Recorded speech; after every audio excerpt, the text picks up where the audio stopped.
All students, आज हम इस वीडियो में क्लास 7 जो एनसीईआरटी की क्लास 7 है उसके सिविक्स का हम चैप्टर नंबर 1 शुरू करेंगे। ठीक है, जो है इक्वालिटी पर।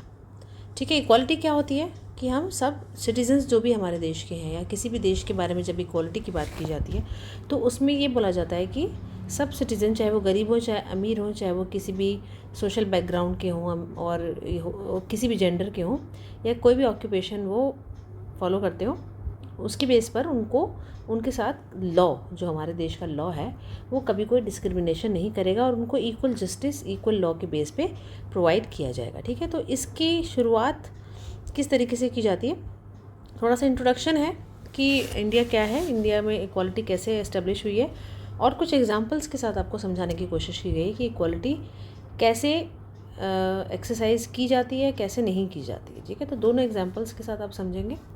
तो स्टार्ट करते हैं हम इस चैप्टर को। India is democracy. आपको पता है इंडिया डेमोक्रेसी का मतलब क्या होता है कि इंडिया में जो गवर्नमेंट है वो इलेक्ट की जाती है लोगों के द्वारा। लोग अपने रिप्रेजेंटेटिव चुनते हैं, ठीक है, जो उनको पसंद होते हैं, और उनके जो अपने रिप्रेजेंटेटिव के द्वारा फिर वो जब वो सरकार में आ जाते हैं तो अपने कामों को करवाने की या इक्वालिटी लाने की, फिलहाल इक्वालिटी का चैप्टर तो मैं इक्वालिटी बोल रही हूँ, बाकी सब तरह के काम की एक्सपेक्टेशन रखते हैं। ठीक है, तो क्लास 6 की बुक में हमने देखा था कुछ की एलिमेंट्स थे डेमोक्रेटिक गवर्नमेंट के, कि डेमोक्रेटिक गवर्नमेंट में क्या क्या क्वालिटी होनी चाहिए। दीज इंक्लूड पीपल्स पार्टिसिपेशन, लोगों का पार्टिसिपेशन होना चाहिए। वो कैसे होता है? थ्रू वोटिंग, क्योंकि अगर हर इंसान जो कि एडल्ट है, 18 साल की एज अटेन कर चुका है, वो अगर गवर्नमेंट की मेकिंग में पार्टिसिपेट करना है उसे, तो वो कैसे करेगा? वो वोट करके करेगा। ठीक है, द रेजोल्यूशन ऑफ कॉन्फ्लिक्ट, और किसी भी दो कम्युनिटी में, दो पर्सन्स में किसी भी तरह का कोई कॉन्फ्लिक्ट है, विवाद है, तो उसका रेजोल्यूशन किया जाएगा, डेमोक्रेसी तभी मानी जाएगी। एंड इक्वालिटी एंड जस्टिस, और सब लोगों के बीच में लॉ इक्वल ट्रीट करे लोगों को और जस्टिस प्रोवाइड करे। तो ये एक डेमोक्रेसी की क्वालिटीज़ होती हैं। इक्वालिटी इज़ की फीचर ऑफ डेमोक्रेसी। तो सबसे इम्पॉर्टेंट डेमोक्रेसी का एक इम्पॉर्टेंट फीचर हम इक्वालिटी को बोल सकते हैं। अगर सिटीजन्स के बीच में हर तरह की इक्वालिटी क्या है, सोशल, इकोनॉमिकल एंड जिस पॉलिटिकल, ये सारी इक्वालिटी अगर हैं तभी डेमोक्रेसी को हम एक सक्सेसफुल डेमोक्रेसी मानेंगे। And influences all aspects of its functioning. अगर इक्वालिटी है, ठीक है, डेमोक्रेसी में, तभी जो बाकी जो दूसरे एस्पेक्ट्स है डेमोक्रेसी के वो अफेक्ट होते हैं। अगर इक्वालिटी नहीं है तो वो उसको अफेक्ट करता है बहुत बुरी तरीके से, डेमोक्रेसी अच्छे से काम नहीं करती। इस चैप्टर में हम क्या पढ़ेंगे इक्वालिटी के बारे में ज़्यादा, कि ये होती क्या है और ये इतनी इम्पॉर्टेंट क्यों है डेमोक्रेसी, और इसको वेदर और not everyone is equal in India. India में हर कोई इंसान इक्वल क्यों नहीं है। Let's begin by looking at Kanta story. ठीक है, कांता की स्टोरी हम शुरू करते हैं। यहाँ पे कुछ इमेजेस के द्वारा कुछ एक स्टोरी आपको टेल करने की कोशिश की गई है, और इस स्टोरी के थ्रू आप समझेंगे कि लोग इक्वल हैं और कैसे इक्वल हैं और कैसे नहीं है। पहले इनका इंट्रोडक्शन है। मंजीत कौर है, this is a teacher, she is a teacher, and Teja Singh is a trader. Girish Rao is a student. Kanta Devi एक डोमेस्टिक वर्कर है, जो हमारे यहाँ मेड्स आती हैं, ठीक है, उस टाइप की हैं। And Sujata Kumari domestic worker, वो भी एक मेड ही है। इलेक्शन के दौरान इनको भी वोटिंग का अधिकार है। तो जब ये वोटिंग करने के लिए लाइन में खड़े हैं तब इनके बीच में क्या बातचीत चल रही है इसके बारे में है। इलेक्शन डे पे कांता और उसकी फ्रेंड सुजाता अपने वोट्स देने का वेट कर रहे थे। तो क्या बोलती है कांता, क्या बोलती है? It's not good Sujata that we can all vote as equal citizen of our country. Sorry, isn't it good, ऐसा बोला उसने कि ये तो बहुत अच्छी बात है ना कि हम सारे सिटीजन्स जिनके हम काम करते हैं वो भी हमारे साथ लाइन में खड़े हैं और हम भी लाइन में खड़े हैं। तो इस कंट्री में इस तरह की सिचुएशन है, तो ये बहुत अच्छी बात है ना कि हम सब इक्वल ट्रीट किए जा रहे हैं। इवन जैन साहिब, जो कि जिनके यहाँ वो शायद काम करती हैं, standing in the line with us. तो जैन साहिब भी हमारे साथ काम कर रहे हैं, सॉरी काम नहीं कर रहे हैं, हमारे साथ लाइन में खड़े हैं। ठीक है, वो बोलती है हाँ ये तो बहुत अच्छी बात है। अब जैसे ही कांता की बारी आती है वोटिंग करने की, तो सुजाता बोलती है कि गो ऑन कांता, कि आप जारी रखो, तुम्हारी टर्न आ गई है। अब वो बोलती है कि अपने मन में सोचती है कि I will vote for the candidate who has promise to bring pipe water to our area, कि मैं उसी कैंडिडेट को वोट दूंगी जिसने हमारे एरिया में पाइप का वाटर लाने का प्रॉमिस किया है। ठीक है, यहाँ पे कुछ और भी हैं लोग लाइन में जो खड़े हैं। अब्दुल रहमान आर्टिसन है, शबनम बानो हाउसवाइफ है, ग्रेसी लालिंग कंसल्टेंट है, आइसैक लालिंग गवर्नमेंट ऑफिसर है, रुखसाना मिर्ज़ा मीडिया पर्सन है, योगराज एक अनएम्प्लॉयड पर्सन है और अशोक जैन एक इंडस्ट्रियलिस्ट है। ठीक है, तो अब है उसके बाद क्या होता है, we will see later. Kanta, ये जो जैन साहब हैं ये चले गए हैं, कांता हम बाद में देखते हैं। ठीक है, यस नमस्ते साहब। ठीक है, आई थिंक ये थोड़ा सा मिसमैच लग रहा है मुझे, आई डोंट नो। ठीक है, कंटिन्यू करते हैं। Gudiya has been running fever and I have to take her to the hospital, but I will have to finish the work at Sahib's house first and ask for some advance। तो अब अपनी बेटी के बारे में वो बात कर रही है, क्या कह रही है कि मेरी बेटी को बुखार है और मुझे काम, लेकिन उनका काम करके पहले साहिब का जाना है और उनसे मैं कुछ एडवांस भी ले लूँगी। जब वो घर पर जाती है अपने, हैव सम ऑफ दिस, ये लो कुछ उसको बेटर फील करने के लिए कुछ ड्रिंक दे रही है, will feel better and when I get back in the evening we will go to the hospital. Okay, जब हम वापस आऊँगी मैं शाम को, तो मैं हॉस्पिटल ले जाऊँगी। And it is no wonder that Gudiya falls ill often. ठीक है, उसको कोई आश्चर्य नहीं हुआ कि वो बहुत ज़्यादा बीमार क्यों पड़ती, क्योंकि बस्ती जो जिसमें वो रहती है वो कभी साफ़ ही नहीं रहती है। ठीक है, नेक्स्ट इज़ उसमें क्या है, make sure to do the corners properly. अब वो दूसरों के घर में अच्छे से सफाई करे, लेकिन उसका अपना घर, अपनी बस्ती क्लीन नहीं है, लेकिन दूसरों के घर में अच्छे से काम कर रही है। हेयर योर एडवांस, तो जहाँ पर वो काम करती है वो एडवांस दे रही Kanta, but don't make it habit of it, और इसको बार बार मत मांगना। नो मैडम, वो कहती ठीक है नहीं मांगूंगी। उसी शाम को जस्ट फ्यू मोर मिनट्स बेटी, वो अपनी बेटी को लेके हॉस्पिटल की लाइन में खड़ी है कि कुछ देर और वेट करो। जैन मैडम एंड जैन साहब may stand in line to vote, but they have never to do it where their children are sick. तो तब वो सोचते हैं कि वोटिंग करने के लिए तो वो लाइन में खड़े थे हमारे साथ, लेकिन अगर उनके बच्चे बीमार पड़ेंगे तो उनको तो नहीं लाइन में खड़ा होना पड़ेगा। वो क्योंकि प्राइवेट हॉस्पिटल में ले सकते हैं, मतलब उसको एडमिट करा सकते हैं, ट्रीटमेंट करवा सकते हैं, क्योंकि उनके पास इतना पैसा है, उनके पास इतनी इकोनॉमिक पावर है कि वो करवा सकते हैं। तो हम एक जगह पर अगर इक्वल हैं तो दूसरी जगह पर हम इक्वल नहीं है, तो इक्वालिटी पूरी तरीके से इंश्योर नहीं हुई है हमारे देश में। अब है टॉपिक हमारा equal right to vote. The story about begins with Kanta. तो कांता के साथ ये स्टोरी शुरू हुई थी, जो कि लाइन में खड़ी थी अपना वोट देने के लिए। वापस आप जो वेरियस पीपल को देखिए जो कि लाइन में खड़े हैं उसके साथ। कांता रिकग्नाइजेज हर एम्प्लॉयर, तो जहाँ वो काम करती है वो उसको पहचान जाती है। अशोक जैन एंड छोटे लाल दोनों के यहाँ। हर neighbour in a democratic country like India, all adults irrespective of what religion they belong to. India जैसी कंट्री में, डेमोक्रेटिक कंट्री है, वहाँ पर चाहे आप किसी भी धर्म के हों, how much education they have had, कितनी भी आपको शिक्षा मिली हो या आप अनपढ़ रहे हों, और किसी भी कास्ट से वो हों, चाहे वो रिच हो चाहे पुअर हो, उनको वोट देने का अधिकार है। और सबके वोट की एक ही वैल्यू है, ये नहीं कि अमीर के वोट की अलग वैल्यू है और गरीब के वोट की कम वैल्यू है, ऐसा नहीं है।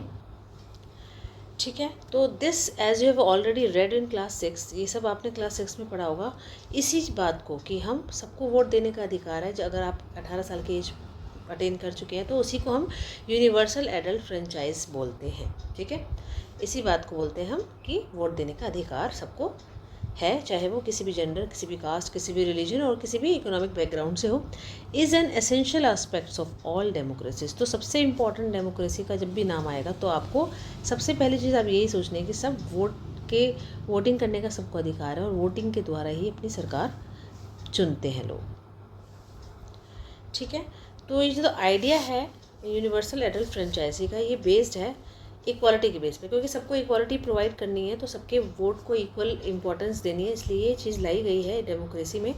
क्योंकि इसकी वजह से ही हर एडल्ट कंट्री में, चाहे वो किसी भी तरह की उसके पास धन हो ना हो और किसी भी कम्युनिटी से वो आए, उसके वोट का एक वोट ही काउंट किया जाएगा। ठीक है, कांता वोट करने के लिए बहुत एक्साइटेड है और हैप्पी है, क्योंकि उसको ये लग रहा है कि वो सबके इक्वल है।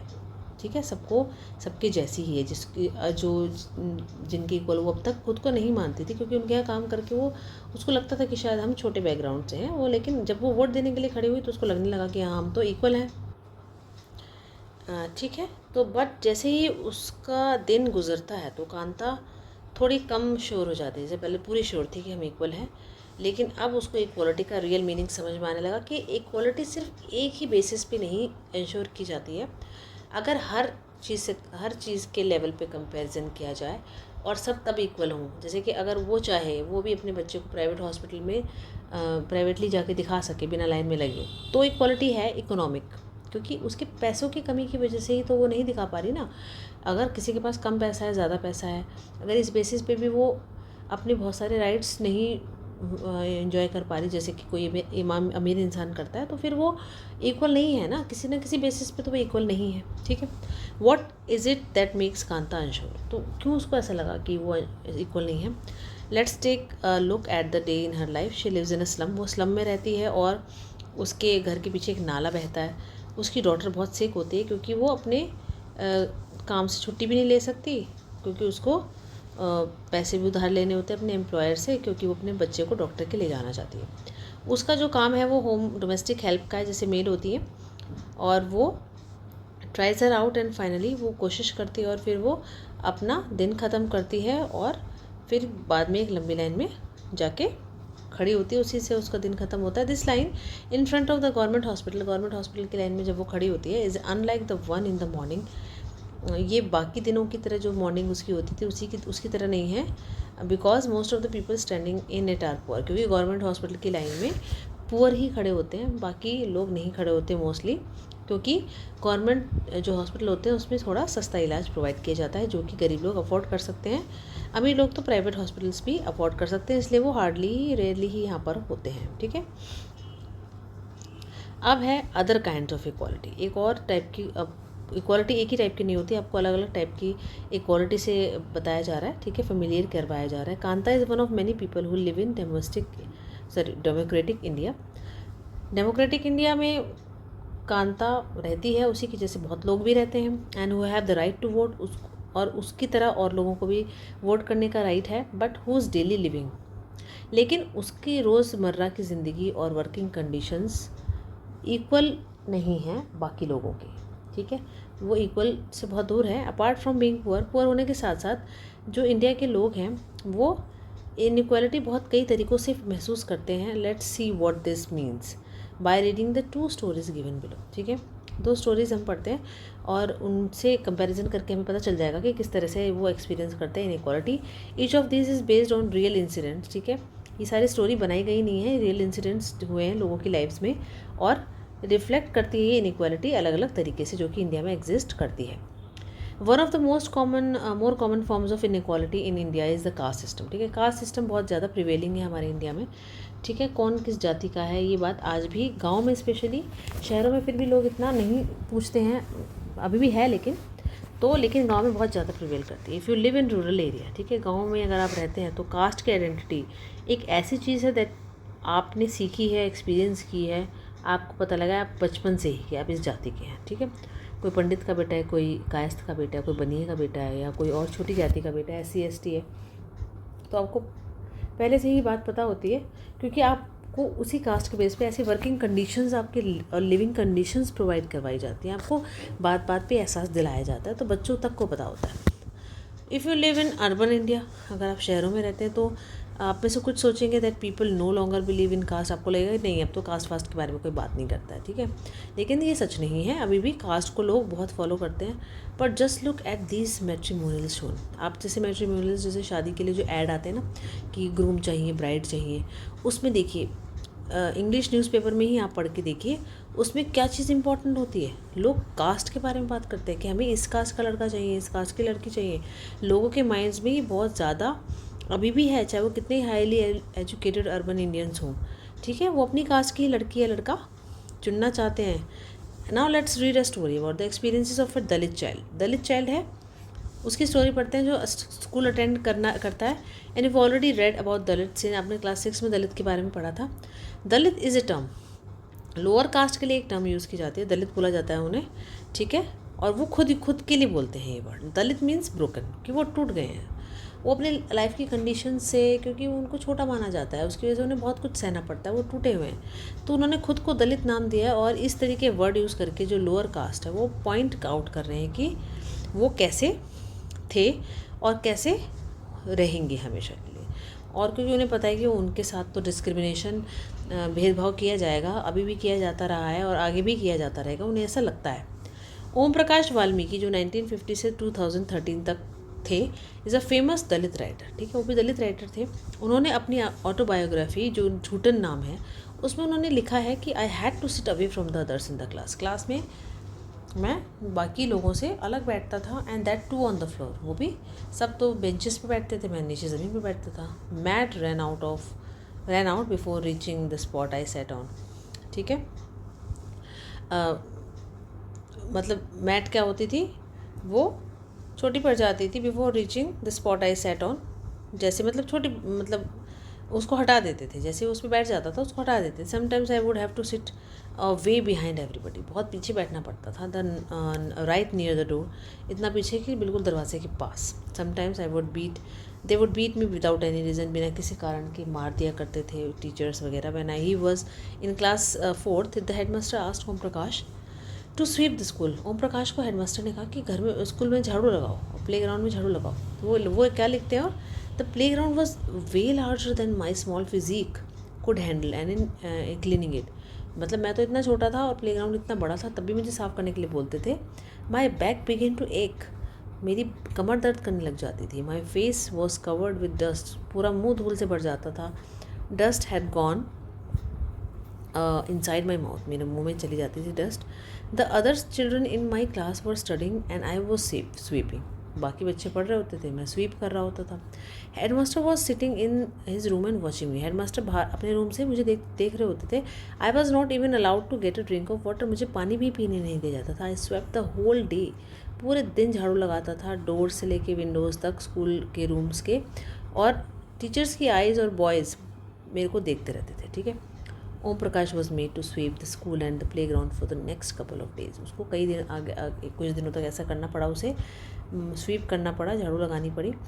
This only came to an end when his father, और ऐसा कब बंद हुआ, जब उसके फादर, जो कि वहाँ से गुजर रहे थे, उन्होंने अपने सन को देखा स्वीप करते हुए। ही कन्फ्रंटेड द टीचर्स, उन्होंने टीचर से पूछा ऐसा क्यों कर रहे हैं। And then walking away from the school holding Om Prakash सैन, और अपने बच्चे को ले गए हाथ पकड़ के कि यहाँ नहीं पड़ेगा। ये said loudly for all of them to hear, you are a teacher, आप एक टीचर हैं और मैं यहाँ से जा रहा हूँ, बट ये बात आप ध्यान रखना कि he will study right here, कि वो यहीं पढ़ेगा। ठीक है, in this school and not just him, और वो नहीं बल्कि उसकी जैसे there will be more coming after him, उसके बाद और भी बच्चे ऐसे आएंगे। दूसरी स्टोरी क्या है, वो एक ऐसे इंसिडेंट पे बेस्ड है जो कि कहाँ पर हुई, इंडिया की बड़ी सिटी में हुई है। ठीक है, ऐसा नहीं है कि छोटी जगह पर ही डिस्क्रिमिनेशन होता है। इस स्टोरी के थ्रू वो बताना चाह रहे हैं कि बड़ी सिटीज़ में भी डिस्क्रिमिनेशन होता है, वो कॉमन प्रैक्टिस है हमारी कंट्री में। ये एक स्टोरी है मिस्टर एंड मिसेस अंसारी की, जो कि क्या कर रहे थे, रेंट पे अपार्टमेंट ढूंढ रहे थे सिटी में। ठीक है, दे हैड द मनी, उनके पास पैसे भी थे रेंट पे करने के लिए, कोई प्रॉब्लम नहीं थी, वो ढूंढ रहे थे। वो एक प्रॉपर्टी डीलर के पास गए कि वो एक जगह ढूंढवा के दे दें उनको। तो डीलर ने उनको कहा कि वो जानते हैं about quite a few apartments जो कि रेंट के लिए अवेलेबल हैं, वो उनसे लेके गए। They visited the first apartment, और अंसारीज को बहुत पसंद आया वो, और उन्होंने सोचा कि अब इसे ले लेते हैं। How ever when the land lady को जैसे उनके नाम पता चले, उसने कुछ बहाने बनाने शुरू कर दिए। उसने कहा कि नहीं, उसको हाउस रेंट पे नहीं देना है, जो कि मीट खाते हैं, और because building did not have any non vegetarian residence, क्योंकि यहाँ पे कोई नॉन वेज खाने वाला रहता नहीं है, तो हम नॉन वेज खाने वालों को नहीं दें। दोनों अंसारियों ने कहा, प्रॉपर्टी डीलर वो सरप्राइज़ हो गई बात सुन के कि if they could smell fish being cooked in the neighbourhoods house, ठीक है, कि वो अपने पड़ोस में सिर्फ फ़िश की स्मेल ना आए, इसी वजह से नहीं देना चाहते।